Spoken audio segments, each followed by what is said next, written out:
You're listening to the Dibbly Dobbly Podcast. Remember to like, share, comment, subscribe, and click the bell to make sure you get the latest episodes of the podcast. Be sure to like and share our Facebook page and follow us on Twitter and on Instagram. Hi everyone and welcome back to another episode of the Dibbly Dobbly Podcast.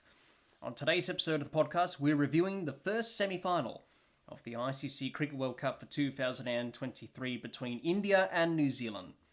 India dominant, clinical performance with the bat and with the ball in this first semi-final against New Zealand.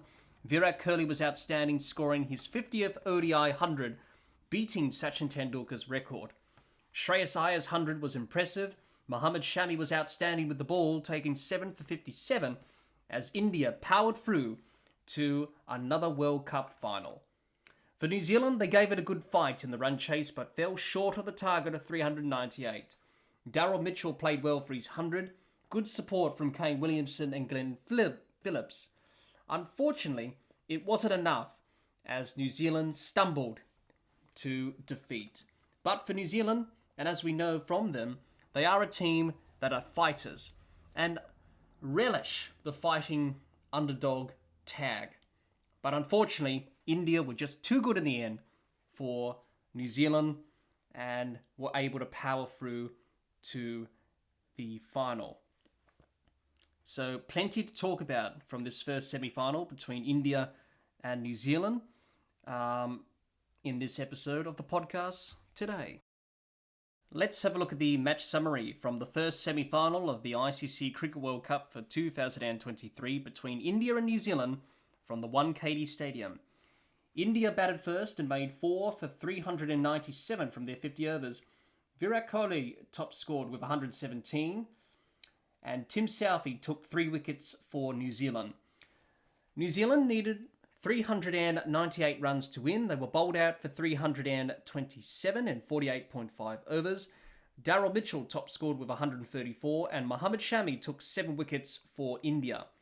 India won by 70 runs and Mohammad Shami was named Player of the Match. What were the key moments and key factors from the first semi-final of the ICC Cricket World Cup for 2023 between India and New Zealand from the 1KD Stadium?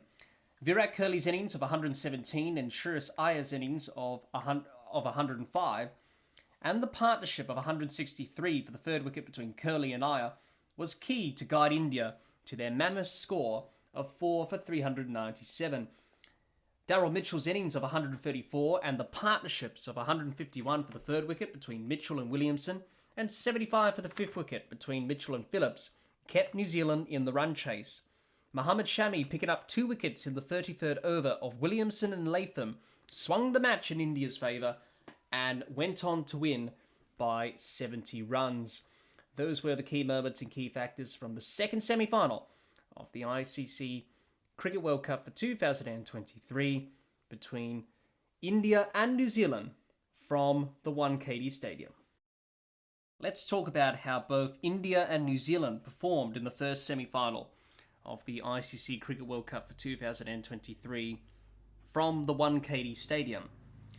Let's talk about India's performance with the bat and with the ball in this first semi-final against New Zealand and how they went about things. Let's start with India's batters, first of all, and talk about their performance.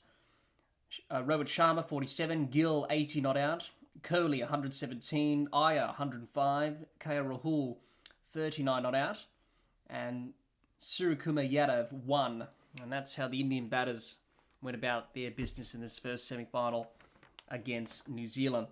A dominant display with the bat from India, posting 4 for 397 was enough in the end to get over the line in this game against New Zealand.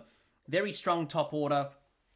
Obviously, Rohit Sharma, Shubman Gill, Virat Kohli, Shreyas Iyer. Very strong top order that India have. Virat Kohli was outstanding. His innings of 117 was good. 50th ODI 100, passing Sachin Tendulkar's record. Shreyas Iyer's 100 was good. Played some good shots. Shubman Gill's innings was handy. Rohit Sharma's innings set the tone, which the other batters followed his lead and really asserted India's dominance in this match with the bat and really put the New Zealand bowlers under pressure. That positive intent Rohit Sharma, the captain, leading from the front, saying we're going to play some free flowing cricket. We're going to be positive. We're going to take it up to the New Zealand bowlers. We're not going to be timid, even though it's a semi-final. There's pressure. We're going to take the game on, and we're going to really put New Zealand under pressure. And that's what they did, India. And that's what they've done in this whole entire World Cup. And that's why sides have struggled to bowl them out, really put any sort of pressure on India. And New Zealand weren't able to do that. And India were just too good. There's nothing more to say about India's batting, really. It was just a top-class performance again. Everyone did their role. Everyone contributed. And, yeah, I can't say any more because everyone did their role because they are a very strong batting unit. Everyone's in form. Everyone's scoring runs at the right time. It was just a dominant batting display from India. So overall, dominant batting display from India, really strong and really put New Zealand under immense pressure. Let's talk about India's bowlers and their performance in this first semi-final against New Zealand. And Jadeja, no wickets for him. A wicket for Bumrah, Kuldeep Yadav and Siraj. And 7 wickets for Shami. And that's how the Indian bowlers went about their business in this match against New Zealand. Very impressive bowling display from India. Kept New Zealand to 327 all out, which was a very good effort indeed. Mohammad Shami, let's talk about him. He was outstanding. 7 for 57, the best bowler for India in this first semi-final. His 2 wickets in the 33rd over changed the course of the game. Obviously, he removed Kane Williamson, who had a very good partnership with Daryl Mitchell. Those two were sort of bringing New Zealand back into the match. He got him out, and then he got rid of Tom Latham soon after, and that really changed the momentum of the run chase for New Zealand, and Shami just broke it open in that over. He was outstanding. Keeps it very simple, Shami. He bowls a very good line and length, test match line and length. Keeps the seam nice and straight. And he's so good. He's able to move the ball as well off the pitch and in the air. He's just a very good bowler. He comes in. This is what he's done throughout the whole World Cup. Coming in and just taking wickets and really changing the game in favour of India. And that's what he did in the bowling. Jasper Bumrah, Siraj, they bowled okay. They weren't at their best in this match, it had to be said. Leaking some runs. So they had a bit of an off day, but they took a wicket each, so they did their role. The spinners, Jadeja and Kuldeep Yadav, weren't at their best today either in this first semi-final. Wicketless for Jadeja, and he went for some runs in his 10 overs. Kuldeep Yadav the same, but he got a wicket. And obviously the New Zealand batters, Williamson and obviously Daryl Mitchell, put them under pressure. On a pitch that was taking a bit of turn, Jadeja and Kuldeep Yadav didn't really have the impact that they would have hoped. But apart from that, Shami stood up and really led the bowling attack, and India were able to really put New Zealand under some sort of pressure. During this game, obviously India, they haven't been tested, they haven't been put under pressure in this World Cup up until this semi-final. Obviously with Mitchell and Williamson going the way they were, and then obviously Mitchell and Glenn Phillips in that partnership. They were under pressure a bit, but they were able to deliver when the pressure was on, and they were able to get the job done. And that's why they've been a very good bowling attack throughout this World Cup. Everyone taking wickets, and they were able to do it again in this match against New Zealand. So overall, a good bowling display from India, and their bowlers are in terrific touch.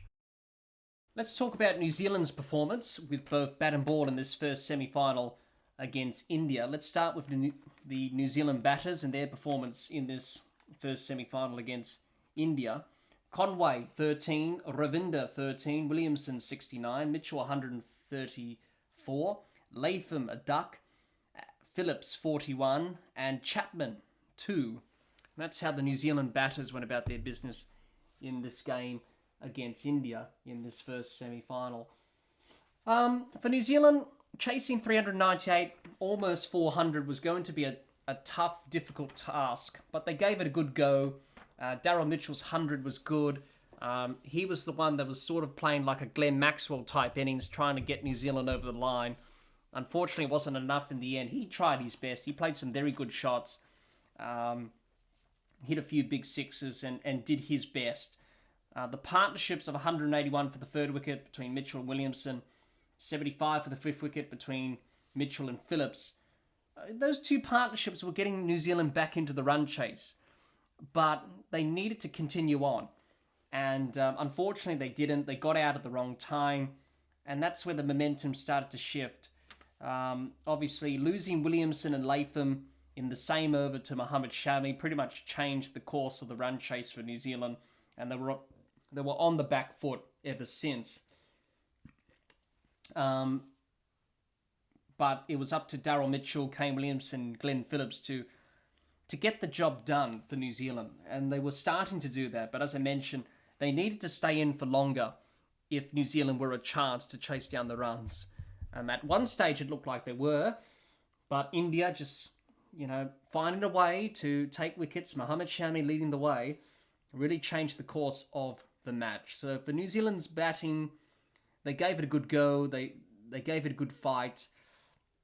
In the end, it wasn't quite enough to chase down 398. So overall, New Zealand's batting was a gallant batting effort from them.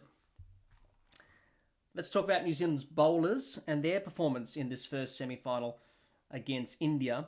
A wicket for Bolt, no wickets for Ferguson, Phillips, Satner and Ravinder, and 3 wickets for Southey. That's how the New Zealand bowlers went about their business against India. New Zealand, it wasn't their best bowling performance in this semi-final. It was a poor bowling display.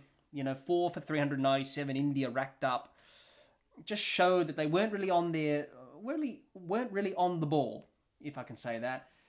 They couldn't build any sort of pressure with the ball. They couldn't pick up wickets at regular intervals. India's pressure was too much for the New Zealand bowlers to handle. New Zealand's bowlers looked a little bit flat, innocuous, looked a little bit the same in terms of the pace and variation. Nothing from the wicket. It looked pretty flat when India were batting. In New Zealand, also in the field, didn't have a good day as well. They dropped a few catches here and there, and just not quite at their best with the ball or in the field, New Zealand. And maybe, a long tournament that's just starting to show. New Zealand battled through injuries. They were on a losing streak. They qualified in the semis just. So maybe that was a factor for them, just not really being on their game in this semi-final. So yeah, India were just too strong. And really that relentless pressure is something that the New Zealand bowlers couldn't handle when they were bowling, unfortunately. So overall, a poor bowling display from New Zealand. Not their best bowling display. We know they can bowl better than they did in this first semi-final, but unfortunately, it wasn't to be. It was a poor display of bowling from New Zealand's bowlers. My final thoughts from this first semi-final between India and New Zealand. India too strong in the end for New Zealand.